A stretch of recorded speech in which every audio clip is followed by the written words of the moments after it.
Oxygen ಇಟ್ಟರು ಬಂತು guys report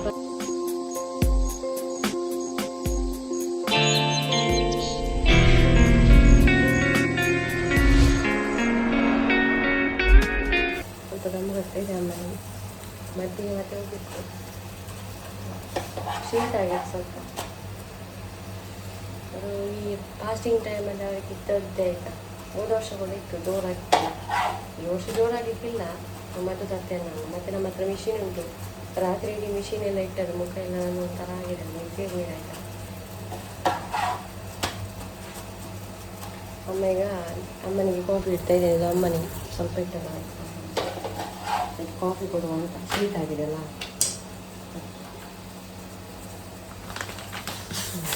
ಬಿಸಿ ಆಯಿತು. ಸ್ವಲ್ಪ ಗ್ಯಾಸ್ ಸ್ಲೋ ಮಾಡಿ ಕೈ ಮುಗಿಯನ ಬೇ ಬಲ ಬಲ. ಹಾಂ ಚಹಾ ಬರ ರೆಡಿ ಆಯ್ತು ಬಲ. ಹಾಂ ಕೆಲವು ಮಕ್ಕಳು ಇಷ್ಟೊತ್ತಿಗೆ ಎದ್ದು ಓದ್ತಾರೆ, ಇವನನ್ನು ನೋಡಿ.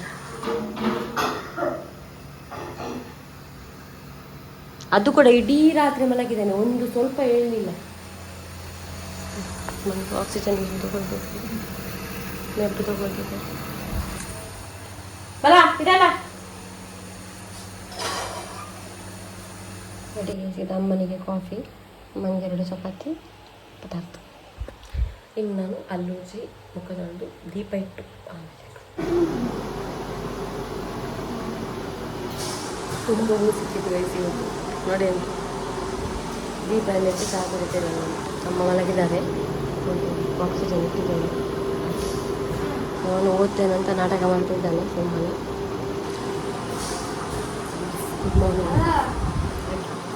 ಬಟ್ಟೆ ಒಗ್ದೆಲ್ಲ ಹಾಕಿದೆ, ನೀರೆಲ್ಲ ಹಾಕಿದೆ, ಕೃಷಿಗೆ ಕೂಡ ಎಲ್ಲ. ಬಂದ ಮೇಲೆ ಹಾಸ್ಪಿಟಲಿನ ಕ್ಲಿನಿಕ್ಗೆ ಹೋಗ್ತೇನಲ್ಲ, ಅಲ್ಲಿಂದ ಬಂದ ಮೇಲೆ ಪದಾರ್ಥ ಏನಾದರೂ ಮಾಡುವ. ಇಲ್ಲಿವರೆಗೆ ಅಮ್ಮ ರೆಸ್ಟ್ ಮಾಡ್ತಾ ಇದ್ದಾರೆ. ನಾನು ಎಂತ ತಿನ್ನಲೇ ಇಲ್ಲ, ನನಗೇನು ಹಸಿವೆ ಆಗ್ತಿಲ್ಲ. ಅದು ಹಾಗೆ ಅಮ್ಮನ ಹೆಲ್ತ್ ಸರಿ ಇಲ್ಲದಾಗ ಉಂಟಲ್ಲ, ಏನು ಬೇಡ ಅಂತ ಆಗ್ತದೆ ಆಯಿತಾ. ಅವರು ಒಂದು ಮನೆಯಲ್ಲಿ ಏನು ಮಾಡೋದು ಬೇಡ, ನೆಗಡ್ತಾ ಒಂದು ಆಚೆ ಈಚೆ ಹೋಗ್ತಾ ಇದ್ರೇ ಅದುವೇ ಒಂದು ಮನಸ್ಸಿಗೆ ಸಮಾಧಾನ. ನನಗೆ ಕೂಡ ತಿನ್ನುವ, ಏನಾದರೂ ಮಾಡುವ, ಹೊರಗೆ ಹೋದರೆ ಮನೆಗೆ ಏನಾದ್ರು ತರುವ, ಅದೆಲ್ಲ ಅನಿಸೋದು. ಇಲ್ಲದ್ರೆ ಇಲ್ಲ ಆಯಿತಾ. ಮತ್ತೊಂದು ಗೈಸ್, ನನಗೆ ನಾಯಿ ಮರಿದೊಂದು ಅಪ್ಡೇಟ್ ಕೊಡಲಿಕ್ಕಿತ್ತು. ಮೊನ್ನೆ ಒಂದು ವೀಡಿಯೋ ಮಾಡಿದ್ದೆ ಅಲ್ಲ, ನಾಯಿ ಮರಿ ಒಂದು ಏನೋ ಉಂಟು, ಇವತ್ತು ಬಂದಿದೆ ಒಂದು ಸಣ್ಣದು ಒಂದು. ಅದು ಕೂಡ ಚಲ್ಪಟ್ಟಿನಾಗೆ ಆಗಿದೆ, ಮತ್ತು ಯಾವುದಿಲ್ಲ ಅದ್ರ ಜೊತೆಗೆ. ಮತ್ತು ಯಾವುದಿಲ್ಲ, ದೊಡ್ಡದೊಂದು ಅದು ನನ್ನ ದತ್ತುಪುತ್ರ ಇತ್ತಲ್ಲ ಅದು ಉಂಟು. ಮತ್ತು ಸಣ್ಣ ಒಂದು ಮರಿ ಉಂಟು, ಮತ್ತು ಯಾವುದು ಕಾಣಿಸಲ್ಲ. ನನಗೆ ಡೌಟು ಅದು ಬೇರೆ ಕಡೆ ಶಿಫ್ಟ್ ಆಗಿದೆ ಅಂತ, ಅಂದರೆ ಈಗ ಸಿಟಿಯಲ್ಲಿ ಇರ್ತದಲ್ಲ ಆ ಕಡೆ ಹೋಗಿದೆ ಅಂತ. ಹಾಗೆ ಇರಬೇಕು. ರೆಡಿ ಆದ ಗೈಸ್. ನನಗೆ ಉಂಟಲ್ಲ ಅನ್ಬಾಕ್ಸಿಂಗ್ ಮಾಡಲಿಕ್ಕೆ ಎಷ್ಟು ಐಟಮ್ ಉಂಟು ಗೊತ್ತಿರೋದಲ್ಲಿ, ಆದರೂ ಹಾಗೆಯೇ ಉಂಟು ಗೈಸ್. ಇರಲಿ, ಅಮ್ಮ ಹುಷಾರಾದ್ಮೇಲೆ ಇದನ್ನು ಅನ್ಬಾಕ್ಸಿಂಗ್ ಮಾಡು. ಹಾಗೆ ಹೋಗಿ ಬರೋದು 10:09 ನಮಗೆ 10 ನಂಬರ್ ಸಿಕ್ಕಿತ್ತು. ಹಾಗೆ ಅಮ್ಮ ಬರ್ತೇ ಇಲ್ಲ, ನಾನು ಹೇಳಿ ತರೋದು ಮದ್ದು. ಹಾಗೆ ಈಗ ಕೂತ್ಕೊಂಡಿದ್ದಾರೆ ದಾದ ಮಾತಾಪುಣಿ.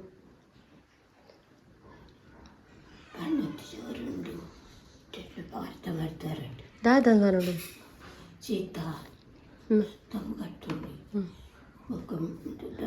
ಅಂಚತ್ತೆ ಲಕ್ಕದ ಅಂಚಿ ಇಂಚಿ పోయి డాక్టర్లు అవే పనుకుని ఆయాసం అంత ఉండరు వల్లి చెత్తోంది ఇప్పుడు దాల ఇచ్చినాలు కచ్చిపోతుంది అనుకోను. ಮತ್ತೆ ತಗೊಂಡು ಮದ್ದು ನೋಡಿ ಅಂತ ಅದರಲ್ಲಿ ನಡ್ಡಿದ್ದೆಲ್ಲ ಮಕ್ಕಳು. ಮನೆಗೆ ಹೋಗುವ. ಮನೆಗೆ ಬಂದೆ ಗೈಸ್, ಈಗಷ್ಟೇ ಬಂದದ್ದು. ಬೆವರಿ ಚಂಡಿ ನೋಡಿ ಮದ್ದೆಲ್ಲ ತೊಗೊಂಡು ಬಂದೆ ಅಮ್ಮನಿಗೆ. ಈಗ ಇದು ಸಿರಪು ಮಧ್ಯಾಹ್ನ ಬರ್ರಿ ಉಣಸನ್ ಬಂದೇನೆ ಮಾತಕಂತೆ ಒಯ್ಪುನೆಲ್ಲ ಕನತೆ ಹಾಂ ಉಂಡಾ ನೀರು ಬಂದು ಪದಾರ್ಥ ಮಾಡ್ತಿದ್ದೇನೆ ಗೈಸ್. ಈಗ ಬೆಳೆ ಆಲೂಗಡ್ಡೆ ಮತ್ತು ಇದು ಸೊಪ್ಪು ಬರುವಾಗ ತಂದದೆ ಒಂದು ಎಣ್ಣೆಗಡ್ಡೆಯಿಂದ. ಇದನ್ನು ಉಪ್ಪು ಕರಿ ಮಾಡುವ ಅಂತೇಳಿ. ಹಾಗೆ ಮತ್ತೆ ನಾಯಿಗಳಿಗೆ ಮೀನು ತೆಗ್ದಲ್ಲ, ಆಗ ಮೀನು ತೆಗೆದೆ ಅದರ ಬೂತ ಇದ್ದು ರೋಸ್ಟ್ ಮಾಡಿ ಅದೊಂದು ಖಾಲಿ ಅರಸಿನ ಹುಡಿ ಹಾಕಿ ಸರಿ ಊಟ ಆಯಿತು ಗೈಸ್. ಸ್ವಲ್ಪ ಊಟ ಮಾಡಿದ್ರು ಅಮ್ಮ, ಇಷ್ಟು ಕೂಡ ಮಾಡಲಿಲ್ಲ ಆಯಿತಾ. ಅವರ ಹಾಗೆ ಸ್ವಲ್ಪ ಉಪವಾಸ ಸಾಕಾದರೆ ಸಾಕು, ಊಟ ಮಾಡ್ತೀನಿ. ಇಲ್ಲಿ ಬೆಡ್ಡೆಲ್ಲ ಇಲ್ಲಿ ಶಿಫ್ಟ್ ಮಾಡಿದೆ ನಾನು, ಅಲ್ಲಿ ಇತ್ತಲ್ಲ ಇಲ್ಲಿಗೆ ಶಿಫ್ಟ್ ಮಾಡಿದ್ದೀನಿ, ಮಲಗಿದ್ದಾರೆ. ನೋಡು ಸಾಯಂಕಾಲದವರೆಗೆ ಹೀಗೆ ಇದ್ದರೆ ಒಮ್ಮೆ ಅವರನ್ನು ಕರ್ಕೊಂಡು ಹೋಗಿ ಅವರಿಗೆ ಸೂಜಿ ಹಾಕಿಸುವ ಅಂತ ಇದ್ದೇನೆ. ನನಗೆ ಹೆದರಿಕೆ ಆಗ್ತದೆ ಇಟ್ಟು ಕೂತ್ಕೊಳ್ಳಿ. ನೋಡುವ ಅಂತ ಆಗ್ತದೆ ಶೆಕೆಗೆ ಎಂಟು ಶೆಕೆ. ನಂದು ಕೂಡ ಊಟ ಆಯಿತು. ನಾನು ಅಮ್ಮನಿಗೆ ಏನು ಕೊಡ್ತಾ ಇಲ್ಲ, ಹಾಗೆ ಇನ್ನೊಂದು ಸಲ ಕರ್ಕೊಂಡು ಹೋಗ್ತೇನೆ. ನಾನು ಅಮ್ಮನನ್ನೇ ಕರ್ಕೊಂಡು ಹೋಗ್ತೇನೆ, ಆಗ ಹೇಳಿ ಬಂದದಲ್ಲ. ಈಗ ಕರ್ಕೊಂಡು ಹೋಗ್ತಾ ಇದ್ದೇನೆ ಅಮ್ಮನನ್ನು. ಓಡು ಮೂಲ ತೋರಿಸುವ ಅಂತೇಳಿ ಸೂಜಿ ಹಾಕಿದರೆ ಹಾಕಿಸುವ ಅಂತೇಳಿ ನೋಡಿ ಹೊರಗೆ ನೈಟಿ ಹಾಕಿಸಿ ಕೂತ್ಕೊಂಡಿದ್ದೀನಿ. ಹಾಗೆ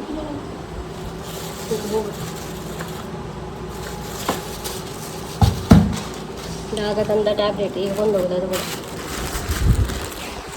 ಹೋಗಿ ಬರುವ. ತುಂಬ ಸಲ ಆಯಿತು ಅವರಿಗೆ, ಒಂದು 3 ದಿನ ಇಂಜೆಕ್ಷನ್ ಕೊಟ್ಟರೆ ಕಡಿಮೆ ಆಗ್ತದೆ, ಹಾಗೆ ಕೊಡಿಸುವ ಅಂತ.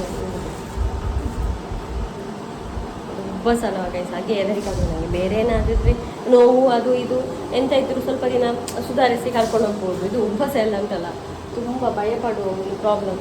ಇದನ್ನೆಲ್ಲ ಇಟ್ಟು ಕೂತ್ಕೊಳ್ಳಿಕ್ಕಾಗೋದಿಲ್ಲ. ಮತ್ತು ಇವರು ಊಟ ಕೂಡ ಮಾಡೋದಿಲ್ಲ. ಅದೆಲ್ಲ ಮಾಡುವಾಗ ಗ್ಲೂಕೋಸ್ ಕೊಡಿಸಲೇಬೇಕು. ಅದು ಎಲ್ಲಿ ಗ್ಲೂಕೋಸ್ ಕೊಡದೆ ಐಟೆ ಕೊರ್ಪುನ ಮಾಡ್ತೀವಿ ಉಣ್ಪು ಜರತ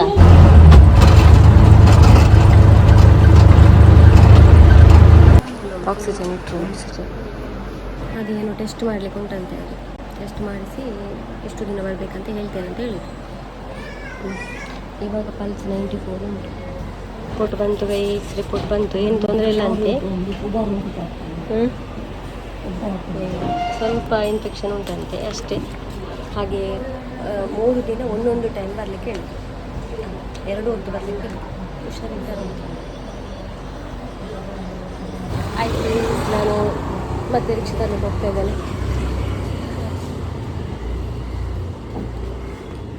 ಹೋಗಿ ಬರುವ. ಎಲ್ಲ ಶಾಪೆಲ್ಲ ಬಂದಾಯ್ತಾ. ಚಿಂಚುವಿಗೆ ಕಪ್ಸೇನೆ ತಗೊಂಡು ಪಾಪ ಕಾದು ಕೊಡ್ತಾರೆ.